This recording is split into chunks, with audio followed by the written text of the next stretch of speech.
श्री कृष्ण नगर से पत्री पुल होकर नवी गोविंदवाड़ी जाने वाली सड़क गड्ढों से भर गई है। पानी और खराब हालत से नागरिक परेशान हैं। शिकायतों के बावजूद कार्रवाई न होने पर कांग्रेस पदाधिकारी शकील खान ने अनशन शुरू किया और गड्ढों में पेड़ लगाकर अनोखा विरोध किया। लोगों ने चेतावनी दी है कि अगर सड़क जल्दी नहीं बनी तो आंदोलन तेज किया जाएगा। आज पत्री पुल ते न्यू गोविंदवाड़ी जो रस्ता आहे त्याचं आम्ही नामकरण केलं आहे। ते कमिशनर आमचे त्यांचं नाव दिलं आहे रस्त्याला, कारण इथे यायला जायला एवढा त्रास होतो।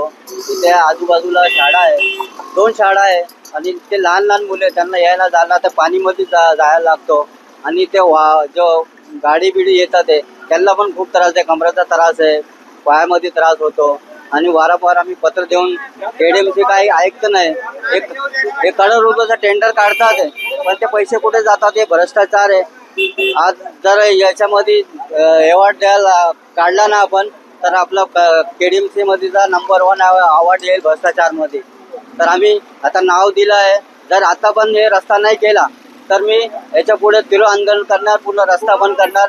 आता मी आमरण उपोषणाला बसलो आहे, पण हे झाडचं नावकरणचं काम करायचं होता म्हणून मी इथे आलो आणि कमिशनरचं नाव दिलं आहे। आता मी परत उपोषणाला बसणार आहे।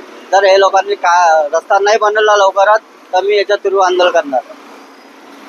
बताऊंगा कि यहाँ पे करीब 4 महीने से रोड जो है वो खराब चल रहा है और बारिश में पूरा पानी भरा रहता है और उससे पानी जो है गंदा पानी जो है लोगों के घर का गंदा पानी जो है वो आ रहा है यहाँ पे रोड पे और चलने में बहुत दिक्कत है रही है। और बच्चों के पैरों में पानी लगने से स्कूल में पानी पहुँच जा रहा है, गंदगी पहुँच जा रही है और उससे क्या है बच्चों के पैरों में जो फोड़ी हो रही है, फुंसी हो रही है, तो ये नहीं हो चाहे। प्रशासन से मेरा निवेदन है कि इसको जल्द से जल्द बना के जरा जो है इसको अच्छा कर दें, जिससे हमारे विद्यालय को, बच्चों को और सभी लोगों को, सभी आम पब्लिक को इसका फायदा मिलेगा।